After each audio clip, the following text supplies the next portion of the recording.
Amen. Hallelujah. Amen. Amen. Amen. Hallelujah. Thank you, Jesus. Hallelujah. You know, if you don't fuel up your spiritual life, you will what? You will lack.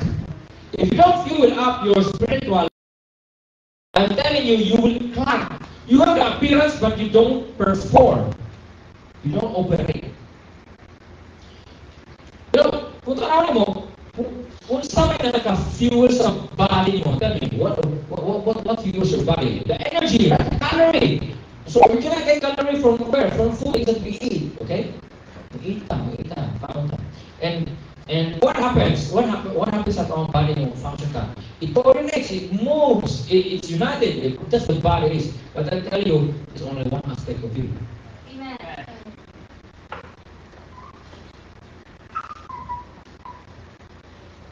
When God made this man, the Bible says He breathed to His nostril. He chooses man to be the representative of God's image and likeness.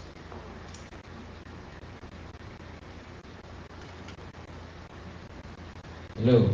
Amen. Hello. Amen. Imagine, sa tanang creation, ibili niya ang tao as a representative of His image and likeness. The question is, do you believe? Do you accept? Amen. Yung mo na gilawa, yung image and likeness ka niya. Ah, sure. See, how much do you believe that you are in the image and likeness of God? How much? Because if you fully accept and believe that, I'm telling you, you will be changed. You do not live stupid life. You do not abuse your life. You do not waste your life, I'm telling you.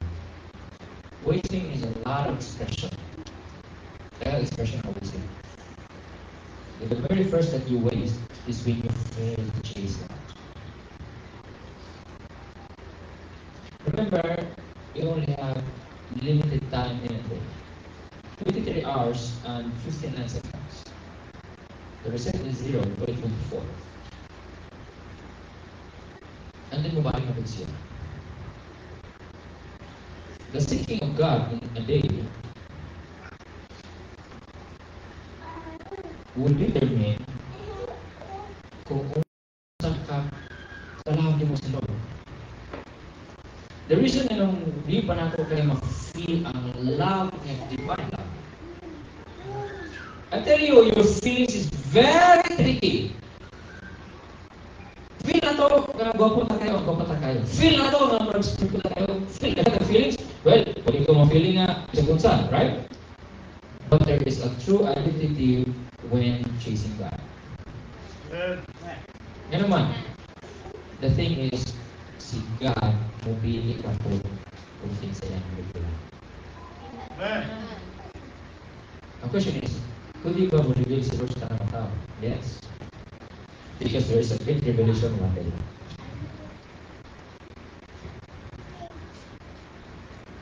Hindi ko ganun mamamot ng one day. Hindi mo kumotoo. Mo nang dili ka ka-chase ni God without faith. Now, the question is on faith. It has to be alive. Amen. Don't tell me. Yung oh, faith. I have faith in God. What is your faith in God? Do you believe? Do you trust? Is that how your faith defines? Mo ba mong faith in definition? Ni-believe ka sa Ginoo? Ni-salit ka sa Ginoo? The thing is, kung saan ka pag-salit mo sa Ginoo, wag rin kita. Kung saan pagtulong mo, wag rin kita. Ay, kung nga ang yawa nga nakita sa Diyos, nga ang yawa na sa presensya sa Diyos, nga ang yawa na tananda sa Diyos, na nasa experience ng labaw na to, yan ka na, huwag mo lagi makikita niya ang faith.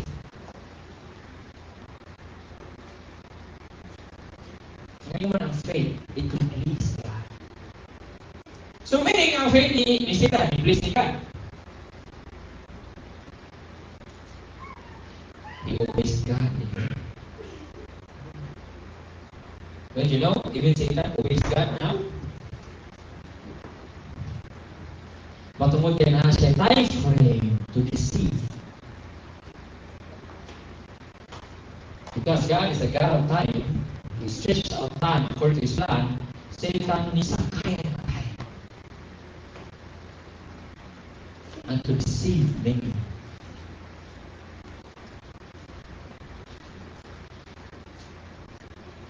Wala tayo ng knowledge. Ano naman? Anong buwan ko sa Ginoo? Manimpero naman rin ang tao na. Okay. Yan ang niyabot ko na nakapawatanan. Because you're in the realm of Satan. Satan knew what will happen to you if you sin. When men, sila Adam and Eva, nakasala, they are not thinking of anything else, right? But when they sin, they are seeing differently. Nasunod sila sa realm ni Satan.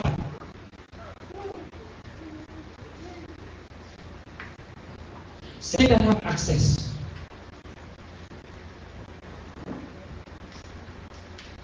Kasabot mo? Kasabot mo? Mamo na! Mamatay na ka! Pero ikaw mo sino? Kagawin mo na yung kagawin mo mamatay na mo. Wala to lang na wala na sa baba ni Adan sa una. Ito pa siya kasala. Amen. Hallelujah! Siguro ang mga anak, meaning, you're like in the mentality of Satan.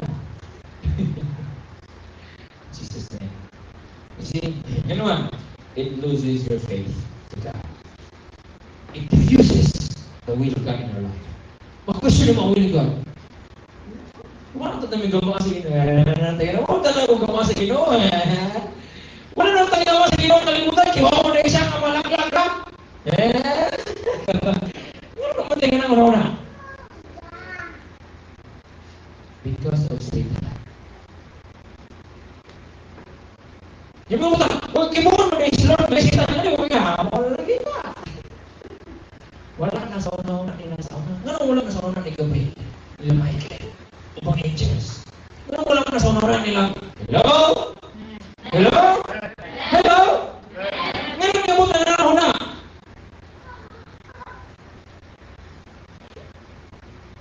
See, you have your way. Wala na sa una sa una. Kaya wala ka sa plano sa itong nagapon mo, naglaglago mo. Ay tabo. Wala na katanya na luwas. Di luwas na niya. The Bible says, from the very first prophecy in the Bible, He already determined to save mankind. You are different breed. He didn't save the angels.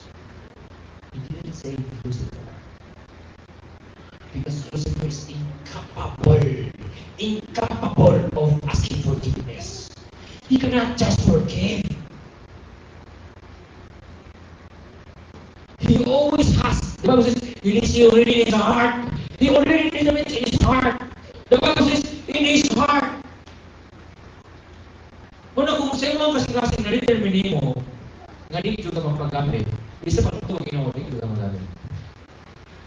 You see, if you determine mo nga dito ka kaya gamit sa Ginoo, meaning you're already settling the future, kung na-determine mo future, close na ang future na po. Kung na ginikaroon. The Bible says, when the Lord will open up your eyes, you will see yourself in the spirituality.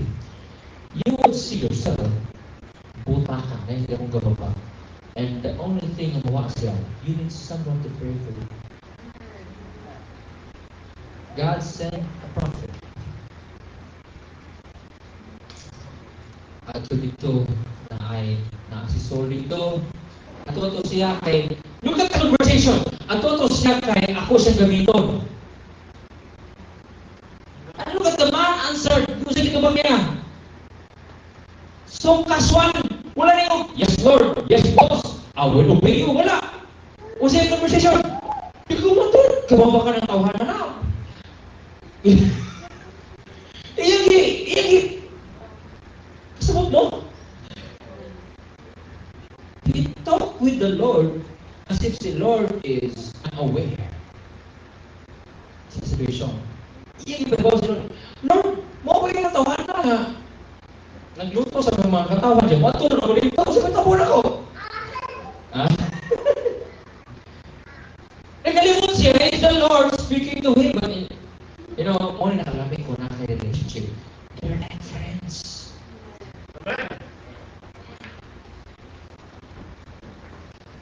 Kung tanawin mo, what a foolish servant you are.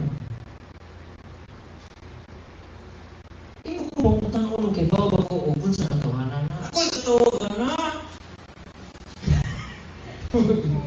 Ay, manong ganit. Lord, bakit naman na nalutos na mo? So, ako kay Bao. Ha? Ako kay Bao. So, sama mo resume ka? Wala, may ko hindi yan. Ako, sila ang sulugin ako. Pero kasi, naman ko yung mga boss sa hospital, sorry ako. I always think of a better way. I think it's normal na kung na ikaw sa sutilo ka. But obedience anyway, obedience settles everything. Amen. Buong siya, ang puwan niya siya. So, tangtangan ang scale na siya. Lahit natin ang story. Hello? Hello? Hallelujah.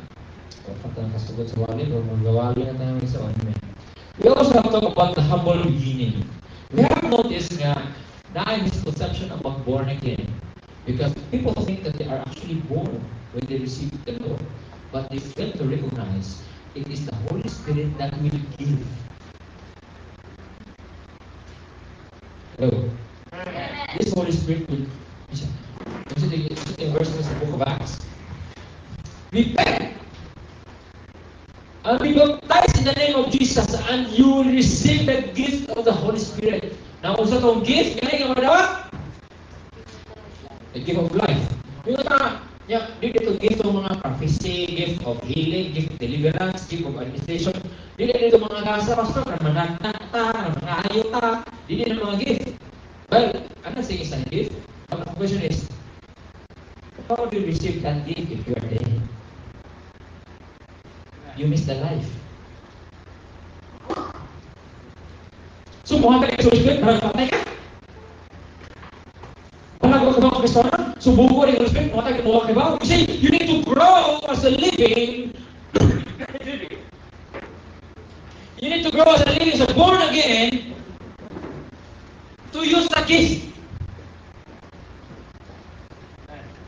What a stupid thing, kung taga na butang, and you throw it away. Ay, ba boy, taga na mo gift, lapay. Don't get taga na mo gift. The Bible says, the Holy Spirit determines who owns that gift. Si Holy Spirit ang determine who owns that gift. Di mo na. The Bible says, according to your faith. According to your faith, the Bible says, according to the Holy Spirit. Some believe na mag-give. Oh wow, kunya kasi ito mo sa mga Did the church grow? Did the church really divide? What did you do to the church versus to the unbelievers? Kung nag-give, masaya po, nangapit yung mga kalag sa mga unbelievers. What is the first concept of gift? To build up the church. Ayaw mo kasyot ka. Nakag-give ko man si Vicente. Luman ito. Nakag-give ko ito. Kung ano na kayo mga born again, kinatiusan. Ano man?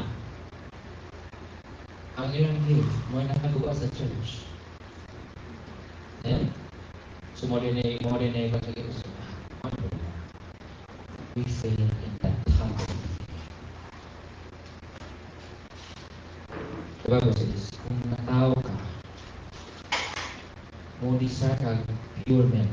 That milk The problem is, napaka-desire sa mga prunan. Basta tuloy ko. Ganda kasi na Pastor na. Pastor, kung saan bakante kayo ako? Praise you. I salute you. Surely the Lord will bless you. Amen. Kung pagkahiro ka na, ito ba yun? I'm telling you, you will have protection from your shepherd. In the spiritual life, the Bible says, the shepherd will lay down his life for his sheep. Puntahan siya.